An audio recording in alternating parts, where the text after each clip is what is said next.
क्या आप दुखी हैं? क्या आप सुख चाहते हैं? मेहनत कम और परिणाम ज्यादा चाहते हैं? कैसे तोड़े अपने पुराने पापों से नाता, जिससे ना खुल सके फिर से उनका खाता। बिना कुछ खर्च करे कीजिए पुण्य का कार्य, और वो भी बहुत आसान तरीके से। जानने के लिए सुनिए परम पूज्य आचार्य श्री वसुनंदी जी मुनिराज के सुयोग्य शिष्य मुनि श्री शिवानंद जी मुनिराज के मुखारविंद से मेरी भावना पर आधारित प्रवचन श्रृंखला के माध्यम से 11 अक्टूबर 2022 से प्रतिदिन दोपहर 1 बजे से सिर्फ श्रीवाणी यूट्यूब चैनल पर देखना ना भूलें। सभी मानव अपने दोनों हाथों को जोड़े, चित्त में कार्य करें, बड़ी आनंद उत्साह उल्लास के साथ प्रभु परमात्मा का स्मरण करते हैं। ओम नमः सिद्धेभ्यः।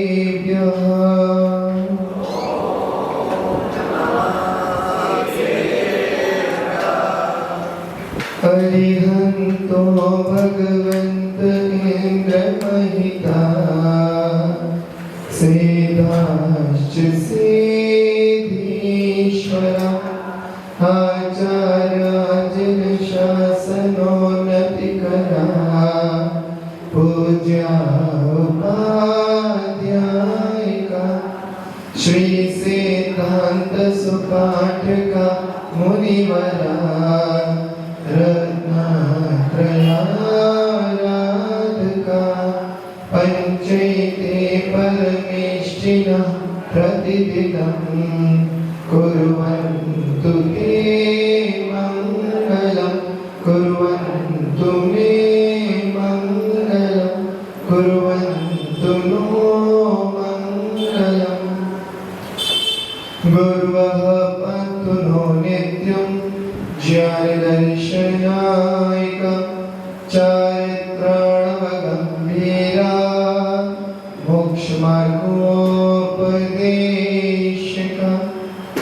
जय अनंतानंद सत्तामेष्टि भगवान की, देवादिदेव कद्राक्षी अजितनाथ भगवान की, परम पूज्य देवादिदेव कद्राक्षी मूलाय दत्तम खरपदम प्रभु भगवान की, परम पूज्य चार चक्रवर्ती आचार्य भगवान श्री शांति सागर जी महाराज की, परम पूज्य विक्षम ज्ञानोपयोगी आचार्य गुरुदेव श्री वसुनंदी जी मुनिराज की, अहिंसामय विश्व धर्म की, जनवाणी माता की, परम पूज्य श्री स्वामी जी महाराज की। जिसने राग द्वेष का मार्ग जीते सब जग जान लिया, सब जीवों को मोक्ष मार्ग का निष्प्रय हो उपदेश दिया। बुद्ध वीर जिन हरिहर ब्रह्मा व्यास को स्वाधीन कहो, भक्ति भाव से प्रेम हो चेत उसी में लीन रहो। उपस्थित सब श्रद्धालु, देवशास्त्र गुरु के प्रति श्रद्धावन, धर्म श्रवण करने के लिए आतुर आप सभी धर्मानुरागी महानुभाव, आज पुनः मेरी भावना के सार गर्भित वचनों को मुनिराज की वाणी के माध्यम से आगम के परिवेश में जानने का पुरुषार्थ करेंगे। जिनेंद्र प्रभु ने जिन धर्म की प्रवर्तना की, जो अनादिकालीन धर्म, जिन धर्म में उसका मुख्य आधार, उसका मुख्य सिद्धांत अहिंसा है। आज उसी बात को आगे लेकर चल मेरी भावना की पंक्ति। नहीं सताऊं किसी जीव को, झूठ न चल नहीं कहा,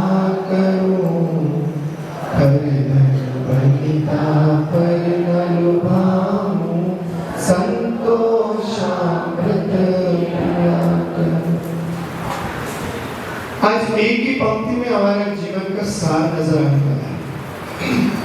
आज एक ही पंक्ति से हम लोगों को अपनी असलियत का बोध होने वाला है। क्या जीवन जी रहे हैं, कैसे जीवन जी रहे हैं, आज इस बात को सुनने के लिए तैयार हो जाए।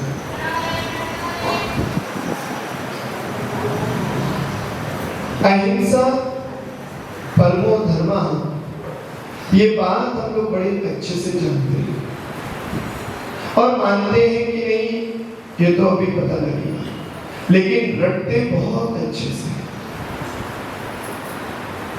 हम अहिंसक हैं, अहिंसक समाज के धनी हैं। हमें भगवान महावीर ने संदेश दिया, जियो और जीने दो। हम कितना जी रहे हैं और कितना जीने दे रहे हैं, आज इसकी परीक्षा करेंगे।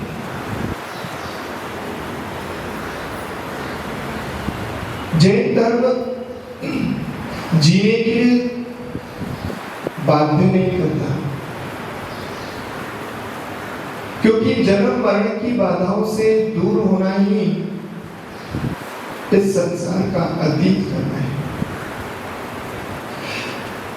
जैन धर्म आप जियो और दूसरों को भी जीने दो पर निर्भर करता है। आप अकेले खुशी खुशी जियोगे तो दूसरा भाड़ में जाए, अरे उससे हमें क्या लेना, हमें तो अपने से मतलब। तो याद रखना, यदि आप खुश रहना चाहते हो तो आपका यदि आसपास का वातावरण खुशमय नहीं होगा तो आपका भी जीवन खुश मिजाज नहीं हो सकता। आप घर में बैठे हो और आपके अड़ोस पड़ोस में आग लग गई हो, झगड़ा हो रहा हो, आतंकी हमले हो रहे हो, तो क्या आप निराकुल होकर बैठ सकते हो? क्या आप उनकी मदद करने के लिए भागोगे? क्या आप उनको शांत करने का परिणाम नहीं बनाओगे? आप भी आकुल व्याकुल हो जाते हैं। अर्थात अगर हमारे अड़ोस पड़ोस में परिणाम विकृत हो रहे हैं तो हमारे भी जीवन में सुख शांति नहीं आ सकती। इसलिए जैन धर्म कहता है, सभी जीव सुखी रहे, देश सुखी रहे, राष्ट्र सुखी रहे, जीव जंतु समस्त जीव जंतु सुखी रहे, तब जाकर हम भी सुख का वेदन कर सकते हैं। सम्यक दृष्टि जीव नरक में भी हो सकते हैं, और जिन सम्यक दृष्टि जीव का सद्भाव नरकों में है, वह लड़ने झगड़ने में विश्वास नहीं रखते। लेकिन जब वातावरण ही दूषित हो, जब सर्वत्र हिंसा ही हिंसा हो, तो वह व्यक्ति भी कैसे बच सकता है? वह भी उस आग की चपेट में आ जाता है, बच नहीं पाता। जैसे वो नायक की सम्यक दृष्टि होता हुआ भी कलह में रत हो जाता है, वह नायक हिंसा में उतारू हो जाता है, तो फिर यहाँ की तो बात ही क्या। यहाँ पर भी सुख शांति से यदि जीना चाहते हो तो सुख बांटो, सुख की प्रचार प्रसार करो, दूसरों को अहिंसक बनाइए और स्वयं भी सही मायने में अहिंसक बन जाइए। हिंसा दो प्रकार की, द्रव्य हिंसा, भाव हिंसा। ये जीव पुरुषार्थ करके द्रव्य हिंसा से बचने के लिए तत्पर है, लेकिन भाव हिंसा का क्या? बाहर से तो आप अहिंसक बन गए, लेकिन अंदर से अहिंसक नहीं बन पाए। और जब अहिंसा अंदर में नहीं है तो बाहर की अहिंसा भी तरबतर हो जाएगी, खंडित हो जाएगी, दूषित हो जाएगी और अहटकर हिंसा में परिवर्तित हो जाएगी। आप ही बताइए, कपास के ढेर में एक छोटी सी चिंगारी कितनी देर तक छुप सकती है? वह अंतरंग में छुपी हुई वह हिंसा की अग्नि भड़कती है और वह सबको जलाने वाली स्वयं को भी जलाने वाली है। एक व्यक्ति ने जीवों को मारने का व्यापार किया हुआ था, कसाई था, और वह बहुत बड़ी तादाद में स्लॉटर हाउस चलाता। एक दिन में 20-20, 25-25, 50 लाख जीवों की भी हिंसा करता। उसका मित्र बड़ा उसका प्रिय उसको बहुत चाहता था। उसने कहा कि देख, जैसे हमें अपने प्राण प्यारे हैं, ऐसे उन जीवों को भी अपने प्राण प्यारे हैं, छोड़ दे ये धंधा। बोले मैं नहीं छोड़ूंगा, किसी भी हालत में नहीं छोड़ूंगा। क्या संपत्ति मिलती है, कितना आमदनी इससे होती है, अरे मैं अमीर हो गया इसके कारण, मैं नहीं छोड़ूंगा। देख, आज तेरे पुण्य से तुझे धन संपत्ति मिल गई, लेकिन आज जो तू पाप का बंद कर रहा है, इससे तेरा जीवन नरक हो रहा है। छोड़, नहीं छोड़ूंगा, जबरदस्ती छुड़वाऊंगा। क्या कर लेगा तू? तुझे बंद कर दूंगा। करके देखे। उसने उसे खाली कुआं, सूखा कुआं पड़ा था, उसमें फेंक दिया। वह मिट्टी नमी से युक्त थी। बोले आप यहाँ पर हिंसा कर कैसे करें? पड़ा रहे यहाँ पर 24 घंटे तक, तुझे मैं यहाँ से निकालने वाला नहीं। फिर बता तू हिंसा कैसे करे? चला गया, भोजन पान की व्यवस्था कर दी। लौट के अगले दिन आया। बोले बता, तूने हिंसा करी क्या नहीं करी? बोले ये बता, हिंसा मैंने की कि नहीं की? बोले कैसे करेगा? तो यहाँ मिट्टी के इस कुएं में पड़ा है, यहाँ ना तेरे पास पशु है, ना तेरे पास कोई यंत्र मशीनें, स्लॉटर हाउस की कुछ भी नहीं है, यहाँ तो हिंसा कर ही नहीं सकता था। बोले नीचे आकर देख। मैं नीचे उतरा और देखा, उस गीली मिट्टी के उसने किसी को बैल, गाय, ऊंट, घोड़ा, हाथी, बकरा सब बना रखा था, और सबकी गर्दन अलग थी। ये क्या है? बोले मैंने इस रेत के, मिट्टी के इन पशुओं को बनाया, और देख अभी मैं तेरे सामने भी इसका कत्ल करता हूं। उसने उस मिट्टी के पशु का भी वध कर दिया। उसकी द्रव्य हिंसा भले ही ना हो, लेकिन भाव हिंसा से उसे कौन रोक सकता है? उसके परिणामों की विशुद्धि कौन कर सकता है? जिसने आटे का मुर्गा बनाकर बलि चढ़ाई, उसको भी दुर्गति में जाना पड़ा। तो आप लोग क्या वास्तव में आटे का मुर्गा बनाते हो? नहीं बनाते महाराज जी। क्या आप लोग बलि चढ़ाते हो? नहीं चढ़ाते महाराज जी। क्या आप मिट्टी के खिलौनों को गर्दन से अलग कर देते हो? नहीं करते महाराज जी। क्या आप लोग मिश्री के, खांड के पशु बनाते हो, दिवाली पर सजाते हो? हाँ महाराज जी। उसमें क्या दोष है? जैसे उस आटे के मुर्गे में दोष छिपा था, ऐसी खेल खिलौने उस मिश्री और खांड के, चीनी के, बूरे के बनाकर भी यदि उसको बाद में तोड़कर और उसका सेवन कर लेते हैं, तो पूरा पूरा भाव हिंसा में मांस भक्षण का दोष लगता है। क्या आप सही महीने में अहिंसक हैं? अब बताइए, कई बार विचारधाराओं में हम लोगों के उपयोग नहीं जाता, लेकिन आप ध्यान रखें, यदि आपने अनर्थ दंड को नहीं छोड़ा, तो आप अहिंसा का पालन कर नहीं सकते। बैठे बैठे घास उखाड़ने लग गए, हिंसा है कि अहिंसा? बोले महाराज जी हमारा तो एक इंद्रिय जीवों के घात का त्याग नहीं है, 2 से लेकर 5 इंद्रिय 10 जीवों के घात के त्यागी होते हैं हम लोग, इसलिए एक इंद्रिय में क्या बड़ी बात है? तो आचार्य ने कहा निष्प्रयोजन एक इंद्रिय का भी घात मत करना। यदि निष्प्रयोजन धरती से खुदाई करके केवल खेल खिलौने के लिए आप लोग मिट्टी को खोद रहे हैं, तो पृथ्वी का जीवों की हिंसा, पानी को यूं ही बिखेर रहे हैं, होली पर खेलते हैं, पानी लुटाते हैं, क्या मिला? केवल और केवल पाप मिला। जहां बैठे नहीं है वहां के भी पंखे चलते जाते हैं, कूलर एसी चल रहे हैं, बोले अभी हम लौट के आएंगे तो कमरा ठंडा मिलेगा। अनर्थ दंड, हिंसा का दोष।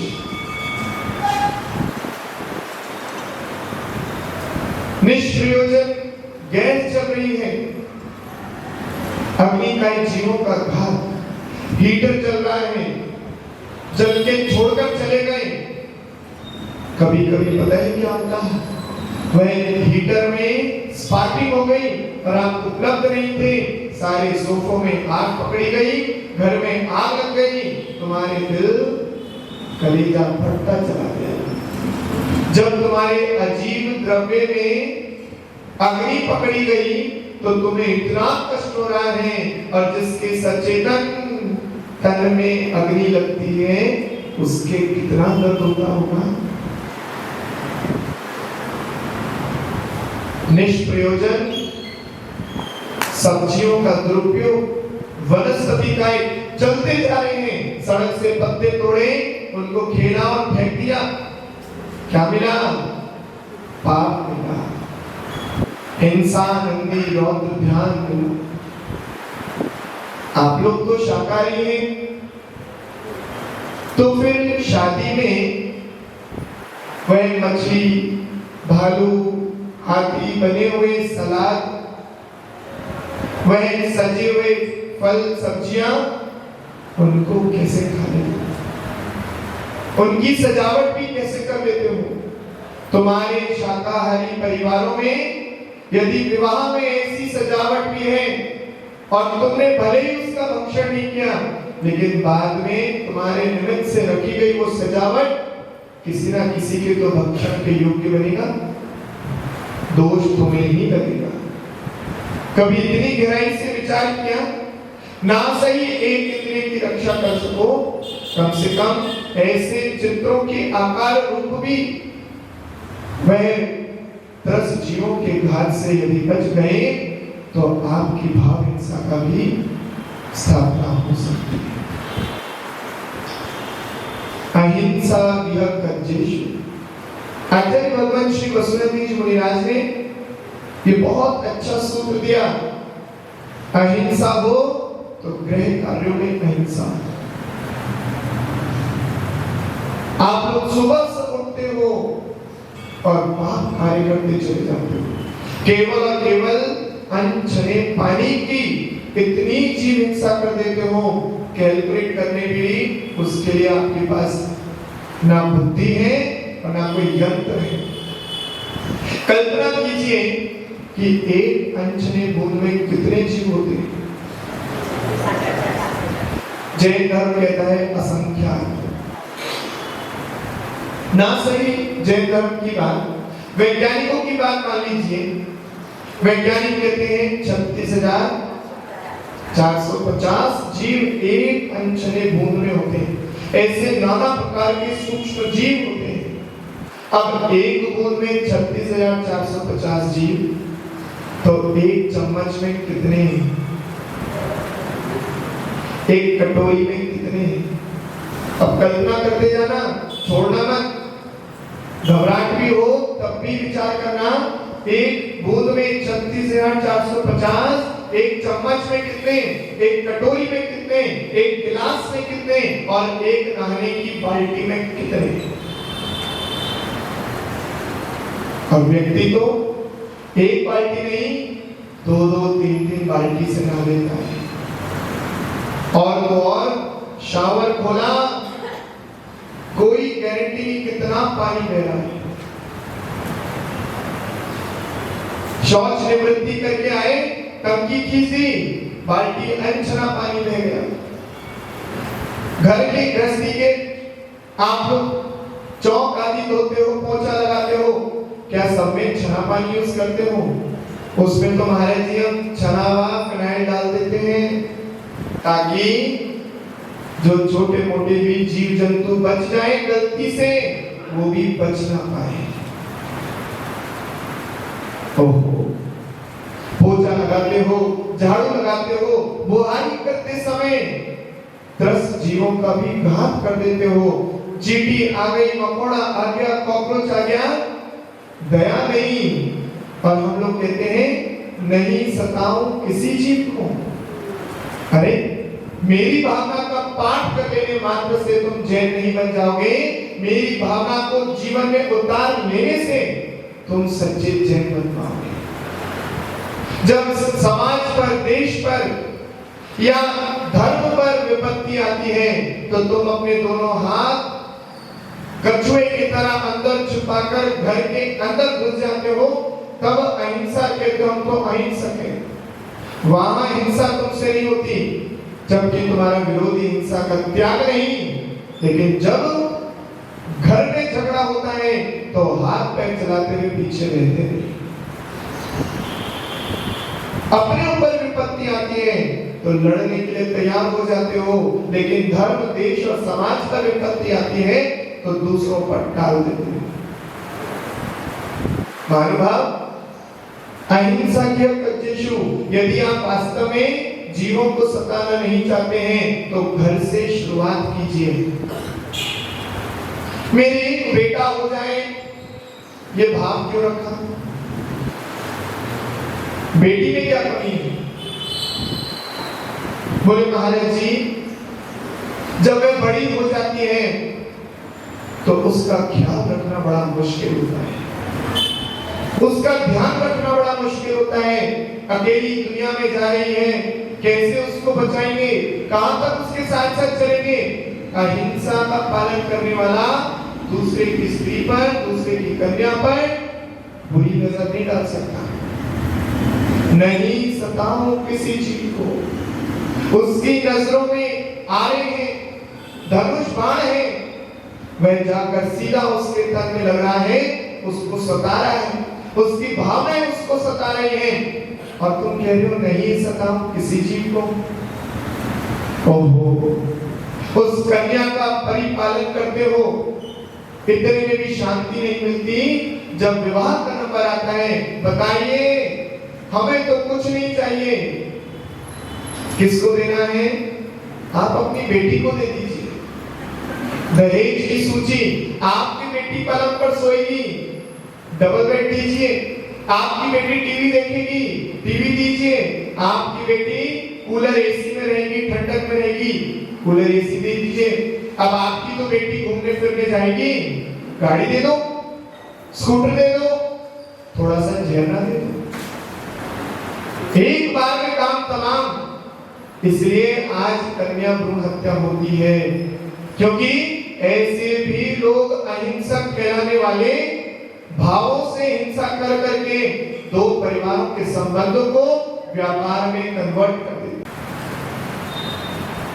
अरे तुमने बेटा इसलिए मांगा कि तुम्हारे बुढ़ापे में काम आए, लेकिन तुमने अपने हाथों से दहेज मांगकर अपने बेटे को बेच दिया। और जब बेच दिया तो वो किसका हुआ? जिसने खरीदा उसका हुआ। और बहू घर में आती है, फिर वो कहती है ये तो मेरी संपत्ति है, तुमने तो बेच दिया, अब मैं चलाऊंगी इसको, मेरे अनुसार चलेगा। और फिर आते हो आप माता पिता रोते रोते गुरुओं के पास, हमारी बहू अच्छी नहीं आई, हमारी बहू तो बिल्कुल ताड़का है, ताड़का। क्या हुआ? वह तो सताती है, अपनी संपत्ति के रोग जताती है। अरे तुमने ही तो कार वाली लाए, रमो कार वाली लाते तो ये स्थिति ना आती। तुम्हें ही तो कार चाहिए थी, संस्कारों से ही तुम बहू ले आए। महानुभाव, अब अहिंसा कैसे? नहीं सताओ किसी जीव को। एक बात कहने से पहले एक संकल्प कर लेना कि मैं कभी भी दहेज नहीं लूंगा। क्यों? कह सकते हो क्या? अपने दिल पर हाथ रख के कह सकते हो क्या? यदि वास्तव में मेरी भावना का पाठ करना है तो अपने आधार से होने वाली ये सूक्ष्म हिंसाएं जो आपको दिख में नहीं, आपको समझ में नहीं आ रही, उन हिंसाओं का पहले त्याग कीजिए। अरे ठीक है, गलती से गाड़ी चलाते हुए पंचेंद्रिय मर जाए, 4 इंद्रिय, 3 इंद्रिय, 2 इंद्रिय की हिंसा हो जाए, वह तो गलती से होती है, उसका प्रायश्चित हो सकता है। लेकिन ये तो जानबूझकर दूसरे परिवार को सताना, इससे बड़ी और हिंसा क्या होगी? और जब गर्भ में तुम्हारे मौज मस्ती से कोई जीव आ गया और तुम्हें नहीं चाहिए, लड़का हो चाहे लड़की, अरे अभी हमारी उम्र क्या है, ये गर्भ हमारे लिए अभी अपडेट के लिए नहीं है, और तुमने उसको साफ करा दिया। जानते हो, उस छोटी सी जीव को, उस छोटी सी जान को आरों से काट काट कर अलग किया जाता है। क्या वो हिंसा नहीं है? क्या वह जीव को सताना नहीं है? अरे नहीं सताओ किसी जीव का पाठ तो हम रोज कर सकते हैं और दिन में अनेक बार कर सकते हैं, लेकिन नहीं कर पाते हैं तो अंतरंग के परिणामों से अपनी विशुद्धि नहीं कर पाते हैं। अरे इतना भी सोच लेना आपके लिए बहुत पुण्याश्रम कर सकता है। अहिंसा परमो धर्मा कहने वाले भी आज दुष्कर्म कर रहे हैं, इस बात से लज्जा आती है। अरे यदि ना होती एक कन्या तो ना होती तुम्हारी माँ, ना होती तुम्हारी बहन, ना होती राखी के बंधन, और ना होते तुम्हारे घर में त्योहारों की खनखन। कन्या बहुत आवश्यक है।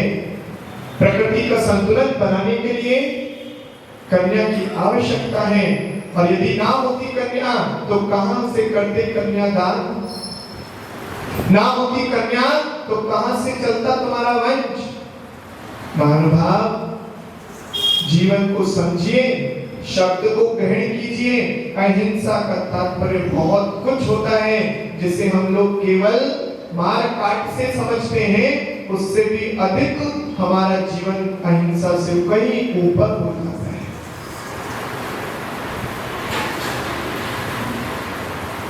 अहिंसक प्रिय हो तो एक काम मत करना।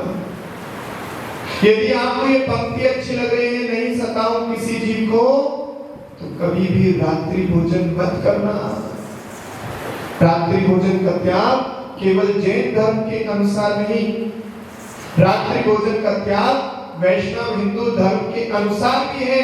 गीता में लिखा है कि जो रात्रि भोजन करता है, आचार खाता है, वह मांस भक्षण खाता है। रात्रि में पानी पीता है तो खून पीने के समान है। ये तो हिंदू धर्म की बात है, पर पालन अपन लोग करते हैं, लेकिन पूर्णता नहीं कर पाते। रात्रि भोजन का क्या करो?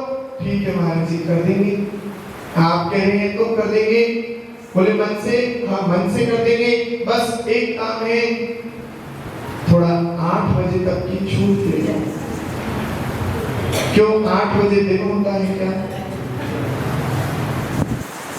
बोले 8 बजे तक की छूट दे दो, तो तुमने रात्रि भोजन त्याग ही क्यों किया? बोले महाराज जी रात्रि भोजन तो आजीवन त्याग कर देंगे, दिन छुपने से पहले खा लेंगे, लेकिन बाहर की छूट दे दो। ओहो क्यों चाहिए? बोले शादी में जाना पड़ता है, पार्टी से जाना पड़ता है, क्लब्स में जाना पड़ता है, तो वहां पर नहीं खाएंगे तो कैसा लगेगा? और फिर महाराज जी कौन सा रोज रोज हम लोग घर में पूरी कचौड़ी खा रहे हैं? सका भाई महाराज जी वहीं जाके नान खाते हैं, वहीं जाकर मिस्सी रोटी खा रहे हैं, दाल मखनी खा रहे हैं, घर में कौन सा रोज बना सकते हैं। और कभी कभी किसी एक दिन खा भी लिया तो महाराज जी क्या फर्क पड़ेगा डॉक्टर साहब, रात्रि भोजन करने में कोई दोष नहीं, खाओ पियो ऐश करो। एक बात याद रखना, जब तुम बाहर जाते हो तो वह बड़ी संख्या में सब 1000, 500, 1000 लोगों के लिए वह भोजन बनता है।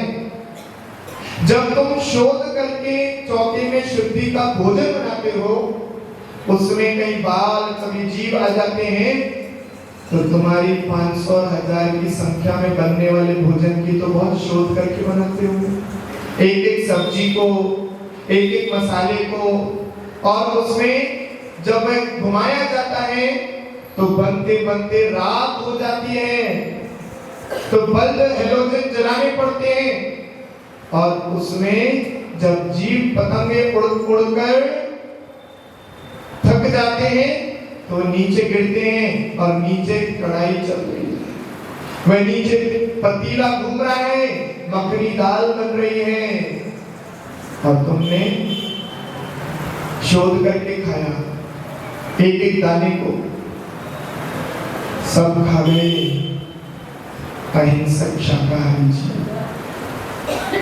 सब खा गए। और रात्रि भोजन में दोष नहीं कहते, बाहर की छूट मांगते हैं।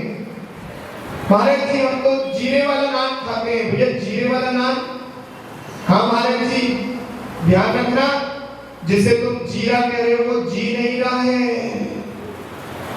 जो जीरा कह रहे हो वह जी नहीं रहा है। बात पकड़ में आई क्या?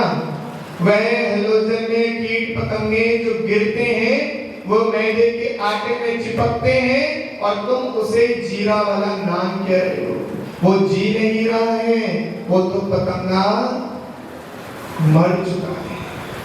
मानव आप घर में खा लेना उचित है, लेकिन कभी भी गलती से भी रात को बाहर खाने की छूट मत मांगना। इसके पीछे दो बड़े कारण, एक तो बाहर बनाई गई वस्तु में शोधन नहीं हो सकता, उसमें विवेक नहीं होता, उसमें ख्याल नहीं होता, ना उसमें विवेक के शुद्धि का और अशुद्धि का, ना शाकाहार मांसाहार का। इसलिए बाहर का भोजन रात्रि में तो कदापि मत करना। और दूसरा कारण, आप हो जैन, और जैन धर्म की पहचान, जैन श्रावक की पहचान है देव दर्शन, रात्रि भोजन, और रात्रि भोजन त्याग और पानी छानकर पीना। और यदि तुम जैन होकर बाहर जाकर पूरी कचौड़ी खा रहे हो, गोलगप्पे खा रहे हो, या आप बिना अन्न की वस्तु भी खा रहे हो, तो भी तुम्हारा कारण जैन धर्म पर लांछन लगता है। अरे तुम जैन हो और तुम बाहर खा रहे हो, रात्रि में खा रहे हो, अरे चलता है, चल ही तो रहा है, तुम्हारे पाप का निरंतर आश्रम चल रहा है, तुम्हारे कारण जैन धर्म की हानि हो रही है। तुम केवल जैन नहीं, जैन धर्म के प्रतिनिधि हो। बाहर शुद्ध आचरण वाले बन जाना। पहले तुम्हारी वकील साहब बैठे, पहले तुम्हारी जो गवाही थी वो कोर्ट में मान्य हो जाती थी, जैन ने कहा है सत्य होगा, और आज जैन खुद कटघरे में खड़े। आचरण को सुधारिए, नहीं सताओ किसी जीव को, इतना कहने मात्र से काम चलने वाला नहीं। आप रात्रि भोजन त्याग करें या ना करें, लेकिन हमारा एक उपदेश, एक संदेश, एक सलाह जरूर जीवन में आज लीजिए कि हम किसी भी हालत में बाजार में, बाहर में रात्रि भोजन नहीं करेंगे।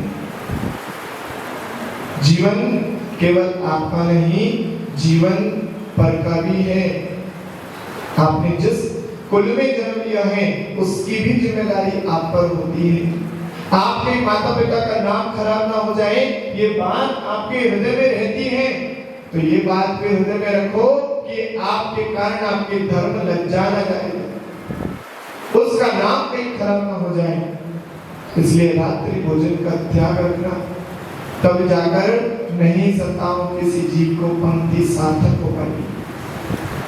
और तीसरी बात है, यदि हमें अहिंसा से अपने जीवन को जीना है तो यत्न पूर्वक क्रिया कीजिए। आप जो भी क्रिया कर रहे हैं देखभाल की कीजिए, देख करके चलिए, देख करके बोलिए, देख करके खाइए, देख करके सोइए, देख करके सब कार्य कीजिए, तो आपके जीवन में हिंसा नहीं अहिंसा का पालन होगा। और मालूम है, जो व्यक्ति नीचे देखकर चलता है, कहीं उसके पैर से कोई जीव का घात ना हो जाए, तो उसको 3 फायदे होते हैं। नीचे देख के 3 गुण, बड़ी वस्तु मिल जाए,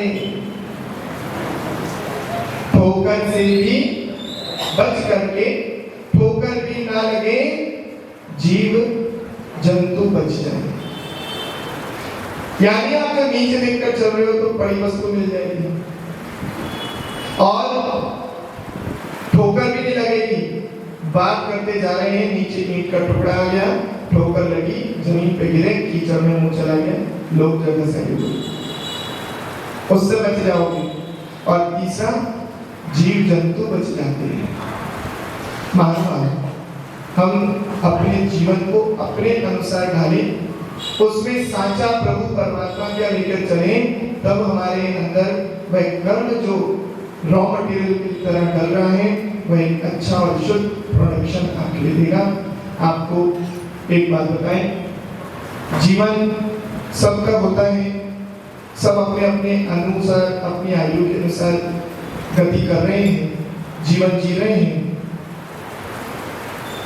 पानी जब छानकर आप पीते हो तो उसकी जीवानी करते हो, बिना जीवानी के पानी छानना न छानना एक तरह।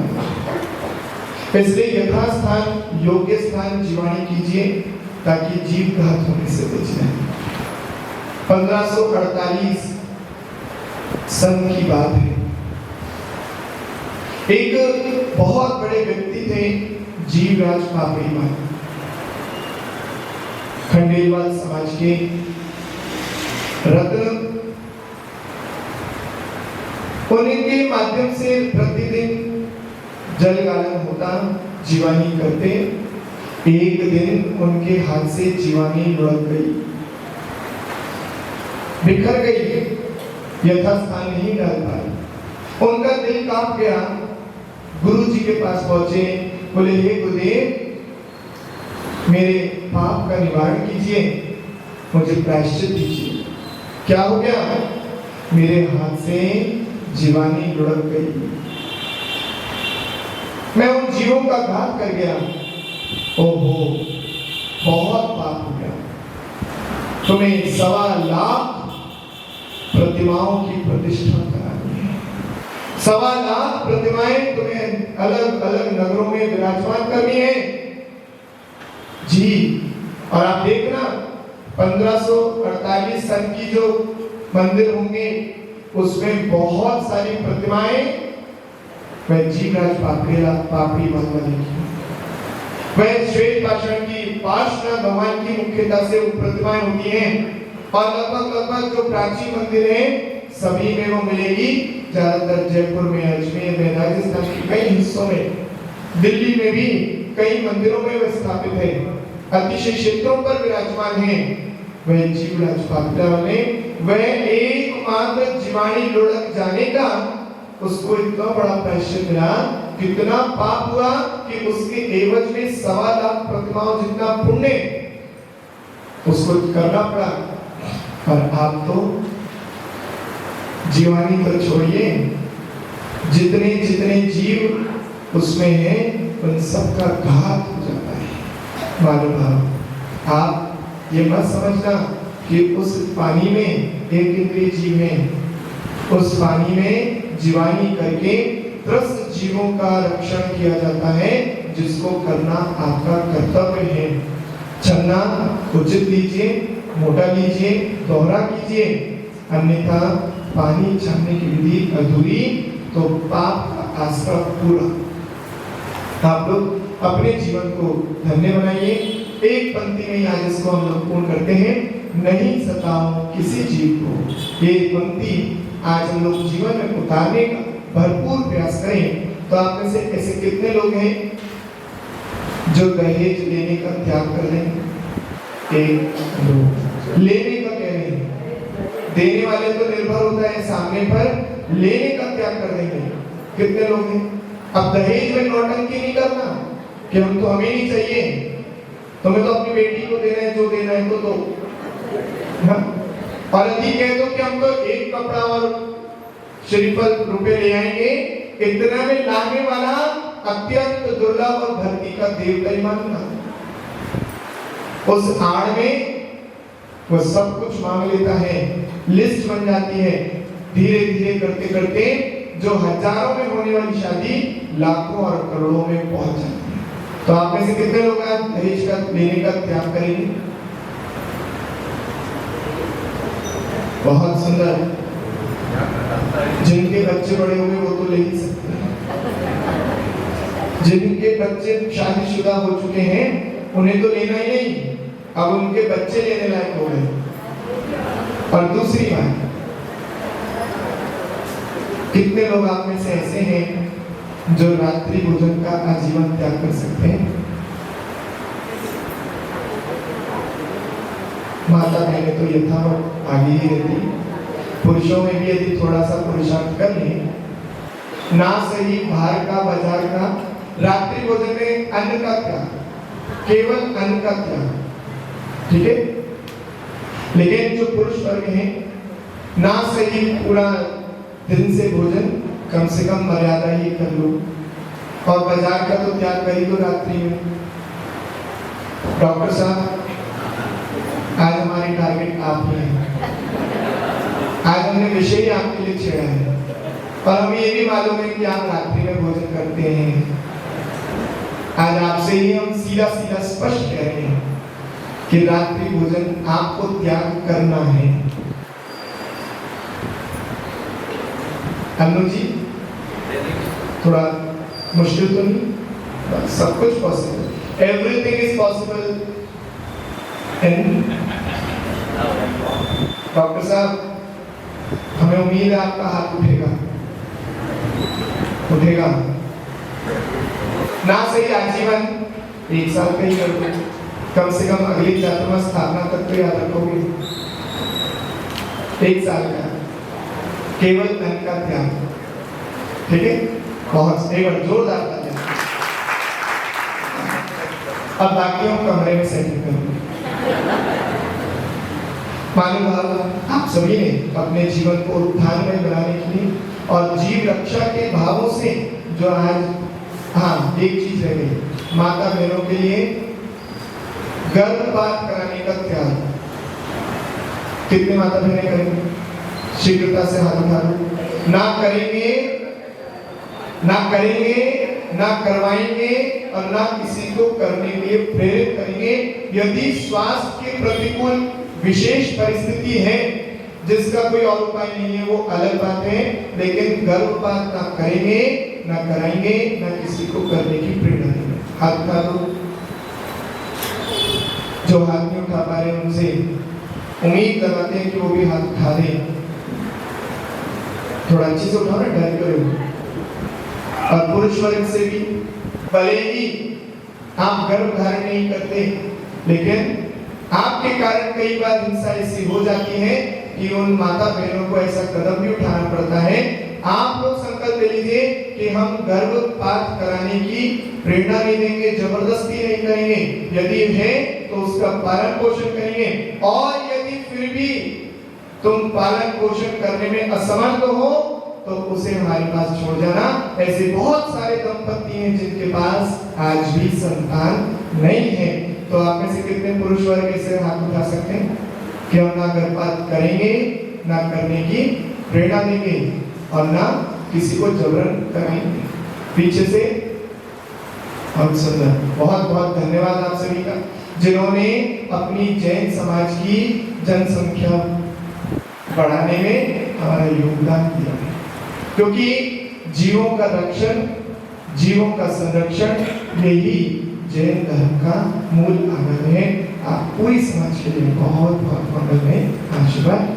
बोले महावीर भगवान की जय। कार्यक्रम के पुण्य आयोजक हैं डॉक्टर अनु जैन, डॉक्टर शीतल भाई जैन शाह परिवार, महावीर हॉस्पिटल, दाहोद, गुजरात।